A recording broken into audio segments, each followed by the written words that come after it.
Islam and Pakistani culture. Whoa, that's just such a big, huge thing there.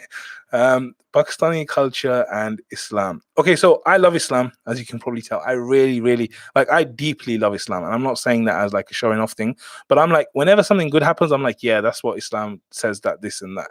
So I believe anything that Allah has made halal is like really good for us, and it will be good for us as long as it's done in moderation. And anything Allah said is haram, stay away from it. I like that. That is harmful for us, right?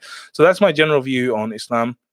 I think Islam is the solution to humanity's problems on a micro level, on a macro level. I think that I see non-Muslims, I see situations, even within Muslims, I feel sad about them. And I'm like, if we had Islam, we wouldn't be doing that. If we had Islam, that child wouldn't have to suffer. So all these amazing things out there. Pakistani culture, I think Pakistani culture has some amazing things. I'm Pakistani as well.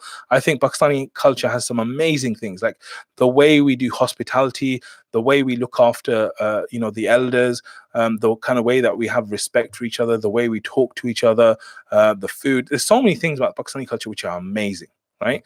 And of course, like everything, there's so many things about our culture which are terrible. Like there's so many practices we've taken which have no basis in Islam. There's all these kind of other issues that we have politically, maybe the way we talk to each other in terms of, our children, all this kind of, there's a million and one issues. But generally, like I try and see the good in things. I try and see what's positive, what's good. I think there's so many amazing things about the British culture. Really, I think there's so many amazing things that we can learn from the culture as well. So, it's that type of thing that you just got to look around. You got to see the good in everything, and the things that are negative and bad, try and change them. And if you can change them, great. And if you can't, then Bismillah and on with your life.